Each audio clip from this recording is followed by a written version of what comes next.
Okay, so today we're going deep on home features. The things everyone thinks they need versus what really adds value and makes your life easier. Yeah, exactly. And to help us sort through it all, we're looking at Angela Lazaro, a realtor in Richmond, Virginia. She was on the Smart Home podcast. She had some really interesting points.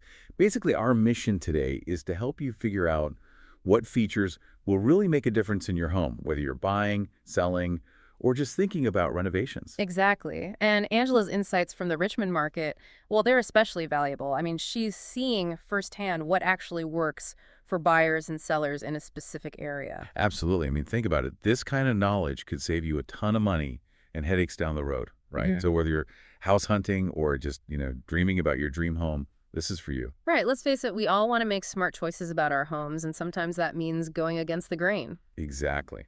So let's start with some features that often get a lot of hype, but maybe aren't all they're cracked up to be.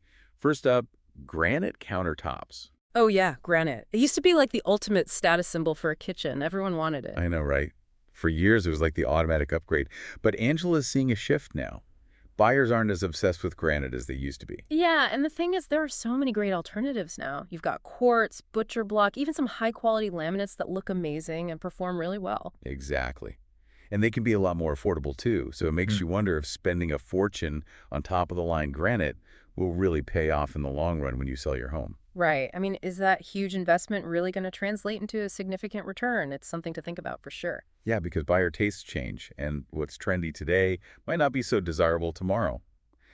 Okay, so moving from kitchens to the overall layout of the home, open floor plans, they've been super popular for ages, all about that sense of spaciousness and flow. Yeah, that seamless transition between the kitchen, dining area, and living room, it definitely creates a more casual, social vibe. Absolutely. But Angela pointed out something really interesting that I hadn't thought about too much before.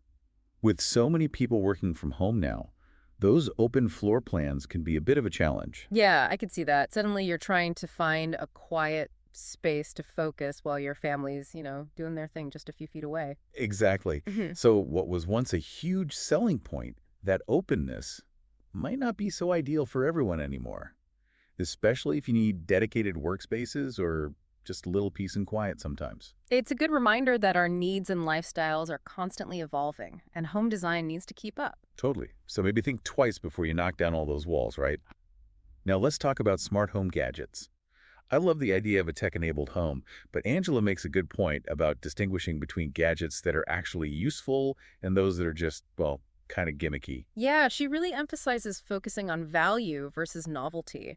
I mean, a smart thermostat that learns your schedule and adjusts the temperature to save energy, that's practical, that's valuable. Right, it's actually making your life easier and saving you money. Exactly, but a refrigerator that texts you when you're low on milk, is that really necessary? Maybe not so much. It's cool, but does it really add value to your daily life? Right. It's about finding that sweet spot between cool tech and tech that actually simplifies things, not complicates them. Because let's face it, we all have enough devices to manage as it is. Totally. And speaking of things that might not be all they're hyped up to be, let's talk about massive master bathrooms. I think we've all seen those pictures of spa-like retreats. But Angela's point about size versus functionality is really important here. Yeah, I mean, a huge bathroom sounds luxurious, but if it comes at the expense of space in your bedroom or closet, is it really worth it? It's about priorities, right? You have to think about how you're actually going to use the space. Mm. A well-designed, efficient bathroom might be more practical than one that's just big for the sake of being big. Exactly. It's about smart design over just square footage. So those are some features that might be a bit overrated. Now let's flip the script and talk about the unsung heroes, the underrated features that can make a huge difference in how you live and how much buyers love your home. Yeah, let's give those underdogs some love.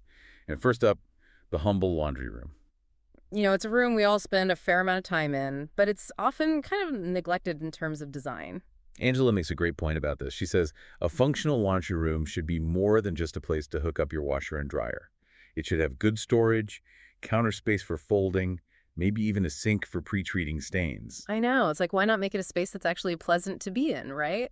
It's all about those little things that make daily chores a little less of a chore. Absolutely. And you know what? For potential buyers, a well-designed laundry room shows that you've paid attention to the details, even in the less glamorous parts of the home. Exactly. It creates a sense of this house has been well cared for. Okay, next up, storage solutions. Maybe not the most exciting topic, but oh man, is it important? Especially in older homes where closet space can be limited. Angela really emphasizes this, walk-in pantries, built-in shelving, easily accessible attic storage. These things can be game changers. It's all about maximizing the space you have, right? Yeah. And it can make even a smaller home feel so much more spacious and organized. And let's be real, everyone's looking for more storage. So when buyers see that you've already thought about it, it's a huge plus. It's one of those things you don't really appreciate until you don't have it. Right. Okay, let's move on to something that's good for both your wallet and the planet. Energy efficiency upgrades. Yeah, things like double pane windows, good insulation, energy-efficient heating and cooling systems. They might not be the most visually stunning features, but they make a huge difference in your comfort and your energy bills. They're the kind of upgrades that pay off over time. I mean, who doesn't love saving money on utilities? And of course, it's better for the environment, too. Absolutely, and these are features that smart buyers are looking for. It shows that the home is well-maintained and built to last. Okay, last but not least, let's talk about outdoor spaces. Especially in a place like Richmond, where you can enjoy the outdoors for much of the year. Angela made a really great point about this. She says a well-designed outdoor space is like an extension of your living area. It's another room to enjoy. Exactly, so things like a covered patio or porch, a pergola for shade, a fire pit, these features make your yard more usable and enjoyable. And they can add so much value to your home. I mean, imagine yourself relaxing on your patio on a warm evening. It's like an extra living room, especially in places where the weather's nice. Absolutely, and it's a big selling point for buyers too. So to wrap things up, what are the key takeaways here from Angela's expertise? What do we really want our listeners to remember? I think the biggest message is don't get caught up in the hype of trendy features or what you think you're supposed to have. Think about what really matters to you, what's going to make your life easier and more enjoyable in your home. And prioritize functionality, energy efficiency, practical storage. These things might not be as glamorous as, a fancy chef's kitchen, but they could have a much bigger impact on your daily life and your home's value. And in the Richmond market specifically, Angela really stressed the importance of storage and outdoor living. It's a good reminder that what's important in one market might not be as important in another. Absolutely. Local context matters. So I want to leave you with this. Think about the homes you've lived in, the things you loved, the things you wished you had. Use that experience to guide your decisions, whether you're buying, selling, or renovating. Yeah, and don't be afraid to go against the grain a little bit. What's trendy doesn't always equal what's best for you. Sometimes the less glamorous features are the real stars. It's about making choices that fit your lifestyle and your budget. Okay, so as we wrap up this deep dive into overrated and underrated home features, remember, perceived value isn't always the same as actual worth. The features that make a house a home are often those practical, efficient elements that make daily life better, not just the flashy upgrades. And ultimately, it's up to you to decide what matters most. Think about your needs, your lifestyle, and what will truly enhance your experience in your home. Yeah, and as you're thinking about all this, take a minute to reflect on your own experiences. What features have you found surprisingly valuable in homes you've lived in or visited? And were there any features that didn't quite live up to the hype?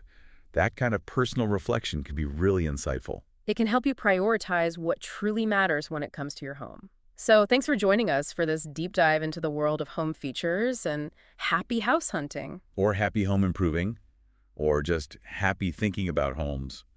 Whatever you're doing, thanks for listening.